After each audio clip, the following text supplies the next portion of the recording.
युती तुटल्यामुळे शिवसेना भाजपचे संबंध अधिकच ताणले गेल्याचं पुढे आलंय। सरकारमधून शिवसेना बाहेर पडणार का या प्रश्नावर खासदार संजय राऊत यांनी सरकार नोटीस पिरियडवर असल्याचं सूचक वक्तव्य झी 24 तासच्या रोखठोकमध्ये केलंय। आत्ता केंद्रात आणि राज्यात सत्तेत जाण्यात चूक झाली असं नाही का वाटत? उलट तुम्ही जर पाठिंबा दिला नसता तर भारतीय जनता पक्षावर राष्ट्रवादीचा पाठिंबा घ्यायची वेळ आली असती आणि ते एक्सपोज झाले असते। उलट तुमचा फायदा झाला असता, तुम्हाला सहानुभूती मिळाली असती। याऐवजी सत्तेत जाऊन तुम्ही पक्ष फुटायची भीती होती म्हणून सत्तेत गेलात। या टीकेला उगीच सामोरे जात आहे। आजही सत्तेचा त्याग करू शकता। ज्या प्रकारचा निर्णय आत्ता गोरेगावच्या सभेत मुंबई महानगरपालिकेच्या निमित्तानं पक्षप्रमुख उद्धवजी ठाकरे यांनी घेतलेला आहे ना, तुम्ही ती पावलं ओळखायला पाहिजेत। राजकारणामध्ये हा निर्णय धाडसी आहे। यापुढे आम्ही एकटे जाऊ, स्वबळावर लढू आणि जिंकू, हा त्यांचा नारा आहे। हा संदेश आहे त्यांनी दिलेला। प्रत्येक गोष्टीला एक मुहूर्त आणि वेळ यावी लागते। ती जेव्हा आली, उद्धवजींनी युती तोडली। मला असं वाटतं सरकार नोटीस पिरियडवर आहे। गुजरातमधले पटेल समाजाचे नेते हार्दिक पटेल मुंबईमध्ये शिवसेना पक्षप्रमुख उद्धव ठाकरे यांची भेट घेणार असल्याचं सूत्रांनी सांगितलंय। गुजराती मतं शिवसेनेकडे वळवण्यासाठी मोर्चे बांधणी केल्याचं बोललं जात आहे। सोन्यावरचा कर आणि नोटाबंदी यामुळे गुजराती समाज भाजपपासून दुरावल्याचं चित्र आहे आणि हीच मतं आपल्याकडे वळवण्याचा शिवसेनेचा प्रयत्न आहे।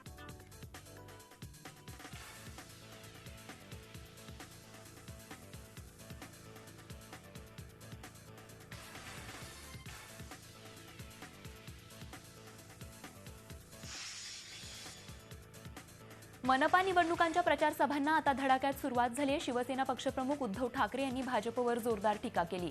पंतप्रधानांनी मुंबईत येऊन केलेल्या भूमिपूजनावरून त्यांनी भाजपवर सडकून टीका केली।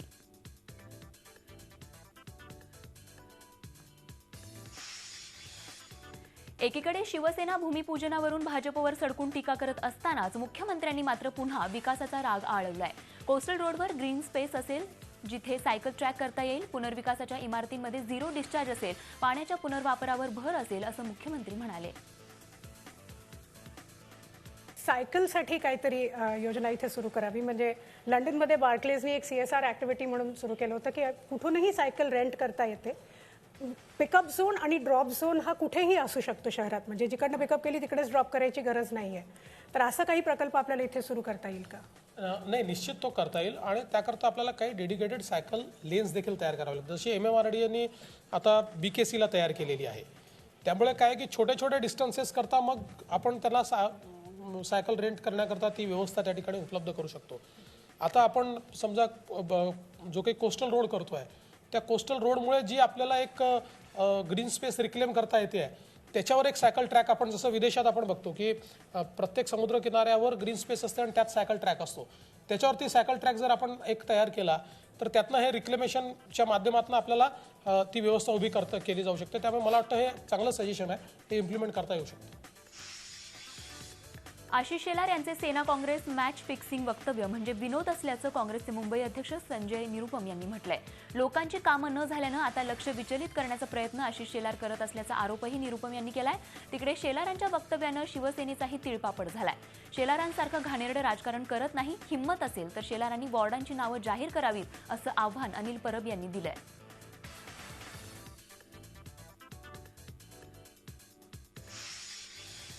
महापालिका निवडणुकीमध्ये शिवसेनेनं बोरिवलीतून सुशिक्षित उमेदवार असलेल्या बालरोगतज्ञ डॉक्टर शिल्पा सांगोरे यांना तिकीट दिलंय। त्यामुळे डॉक्टर सांगोरे यांनी महापालिकेतल्या डॉक्टरकीचा राजीनामा देऊन वॉर्ड क्रमांक 17 मधून निवडणूक लढण्याचा निर्धार केलाय। त्यांची लढत भाजपच्या बीना दोशी यांच्याशी होणार आहे। मी फक्त एकच कारणसाठी उतरली आहे, that is only social cause आणि सोशल सर्व्हिस। आमच्या कामासाठी लोक आम्हाला ओळखतात।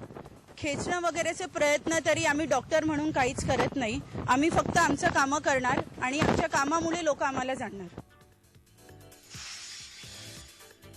ठाण्याच्या श्रीनगर परिसरातील प्रभाग क्रमांक 16 मध्ये शिवसेनेतर्फे प्रचाराचा नारळ फोडताना शिवसेनेचे उमेदवार आणि त्यांच्या विद्यमान नगरसेविका असलेल्या पत्नी यांच्यातच जोरदार रणकंदन झालं. उमेदवार माणिक पाटील या प्रचाराचा नारळ फोडत असताना विद्यमान नगरसेविका असलेल्या संगीता पाटील घटनास्थळी आल्या.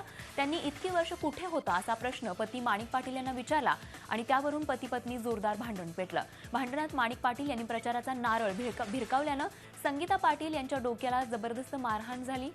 माणिक पाटील आणि संगीता पाटील यांच्यातले वाद परिसरात सर्वश्रुत आहेत आणि त्यांचा वाद न्यायालयातही प्रलंबित आहे.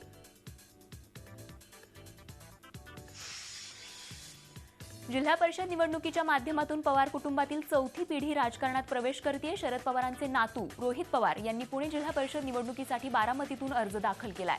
रोहित पवार हे अजित पवारांचे पुतणे आहेत. अजित पवार यांचे बंधू राजेंद्र पवार यांचे रोहित पुत्र आहेत. त्यामुळे यापुढे राज्याला आणखी एका नव्या काका पुतण्याचं राजकारण पाहायला मिळणार आहे. इलेक्शन म्हटलं तर एक राजकारणाचा एक भाग झाला, पण खरं बघितलं तर मी याला एक समाजकारण म्हणून बघतो आणि याच्यातून फक्त मी ज्या एरियातून मी उभं राहणार आहे आणि त्या एरियामधले जे लोक असतील, शेतकरी असतील, मजूर असतील, यूथ असतील, महिला असतील, यांच्या ज्या अडचणी असतील, इन्फ्रास्ट्रक्चरच्या असतील, एज्युकेशनच्या असतील, हेल्थच्या काय असतील, तर याच्या सोडायचा मी प्रयत्न करेन. उमेदवारी अर्ज वाटपाच्या दिवशी इच्छुकांकडून भाजपचे सरचिटणीस पैसे मागत असल्याचा व्हिडिओ सोशल मीडियावर व्हायरल झाल्यानं भारतीय जनता पक्ष चांगलाच अडचणीत सापडलाय. त्यामुळे पक्षाची भूमिका सावरण्यासाठी पदाधिकाऱ्यांना पत्रकार परिषद बोलवावी लागली. भाजपचे आमदार अपूर्व हिरे यांनी व्हिडिओ संदर्भात खुलासा करताना जे पैसे घेतले ते अधिकृत घेतल्याचा दावा केलाय. उमेदवारांच्या निवडणूक खर्चातून ते पैसे वजा करण्यात येतील अशी माहिती पक्षाकडून दिली जाते. पुन्हा एकदा पालकमंत्री गिरीश महाजन आणि शहराध्यक्ष बाळासाहेब सानप यांनी माध्यमांसमोर येण्याचं टाळलं. दरम्यान या प्रकरणी सीसीटीव्ही मधील फुटेज बघून ज्याने व्हिडिओ रेकॉर्ड केलाय त्याच्या विरोधात गुन्हा दाखल करण्याचा इशारा पक्षाच्या वतीनं देण्यात आलाय. मात्र ज्या उमेदवाराकडून 2 लाख रुपये घेतले त्यांच्यापैकी किती जणांनी निवडणुकीसाठी बँकेत खातं उघडलंय अशा अनेक प्रश्नांवर हिरे अनुत्तरित झाले. ज्यांची उमेदवारी निश्चित झाली आहे त्या उमेदवारांकडनं त्या 2-2 लाख रुपये पक्षानं अधिकृतरित्या घेतलेले आहेत. ते काय उमेदवारीचे पैसे असं नाही, कारण त्याची उमेदवारी निश्चित आहे. पक्षानं ज्या काही सामूहिक सभा होणार आहेत, मग मुख्यमंत्र्यांची असेल, दानवे साहेबांची असेल, गडकरी साहेबांची असेल, या ज्या काही प्रामुख्यानं सभा होतील, पक्षाचा जाहीरनामा असेल, ॲडव्हर्टाइजमेंट असेल पेपरमधली किंवा अन्य काही ज्या सगळा सामूहिक खर्च आहे, हा सगळा खर्चासाठी हे रक्कम एकत्र केलेली आहे. विधान परिषदेच्या नागपूर विभागाच्या शिक्षक मतदारसंघाकरता पूर्ण मतदान झालं. शहराच्या न्यू नंदनवन भागातील एका मतदान केंद्रावर मतदानाची प्रक्रिया पार पडली. 3 तारखेला झालेल्या मतदानात या मतदान केंद्रांवर मतदारांनी मत टाकण्याकरता चुकीचं पेन वापरल्यानं इथे पुनर्मतदान करण्याचे आदेश निवडणूक आयोगाने दिले होते. त्याप्रमाणे या मतदान केंद्रावर पुन्हा मतदान घेण्यात आलं. इथली मतमोजणी आज होणार आहे.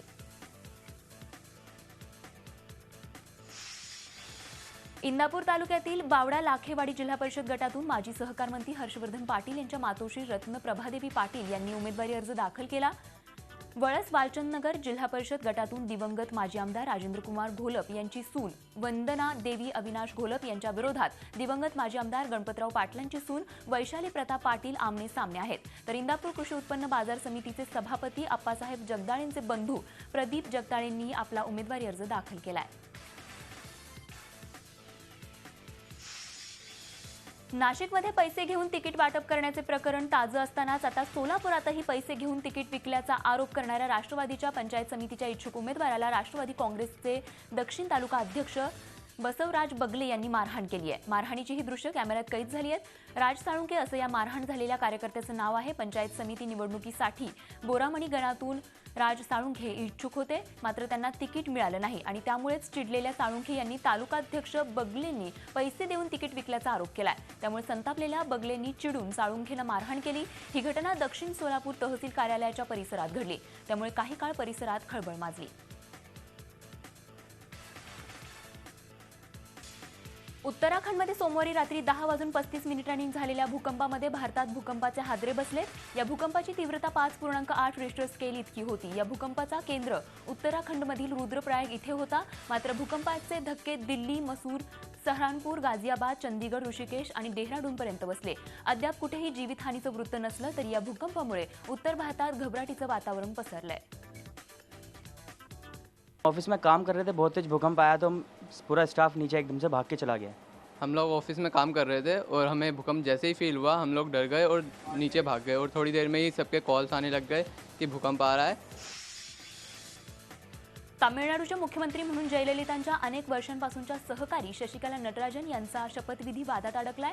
या शपथविधीवर स्थगिती आणावी अशी मागणी करणारी जनहित याचिका सुप्रीम कोर्टात दाखल झाली आहे. बेनामी मालमत्ता प्रकरणी दिवंगत मुख्यमंत्री जयललिता आणि भावी मुख्यमंत्री शशिकला यांच्यावर खटला सुरू आहे. पुढल्याच आठवड्यात या खटल्याचा निकाल लागण्याची शक्यता असताना शशिकला यांना शपथ घेऊ देऊ नये अशी मागणी याचिकाकर्ते संथील कुमार यांनी केली आहे. आजवर सक्रिय राजकारणात नसलेल्या आणि कोणत्या सभागृहाच्या सदस्य नसलेल्या शशिकलांना थेट मुख्यमंत्री करणं अयोग्य असल्याचं काँग्रेस आणि डीएमकेनं म्हटलंय.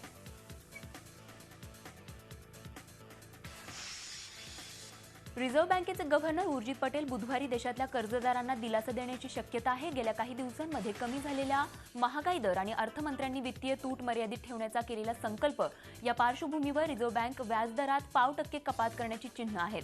8 फेब्रुवारीला रिझर्व्ह बँक पतधोरणाचा द्वैमासिक आढावा जाहीर करणार आहे. अर्थतज्ज्ञांच्या मते यावेळी रेपो दरात 0.5% कपात करणं रिझर्व्ह बँकेला शक्य आहे. देशाच्या आर्थिक विकासाला बसलेली खीळ दूर करण्यासाठी कर्जाचे व्याजदर कमी करण्याची गरज आहे. त्यामुळे रिझर्व्ह बँकेच्या निर्णयाकडे उद्योग क्षेत्राचे डोळे लागून आहेत.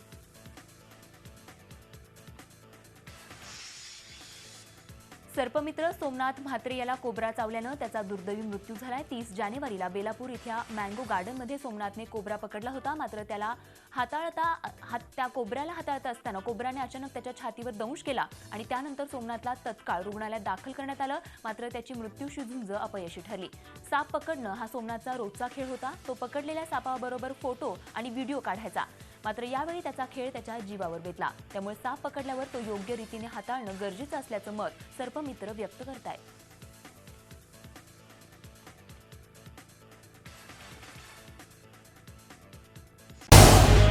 झी 24 तास रहा एक पाऊल पुढे.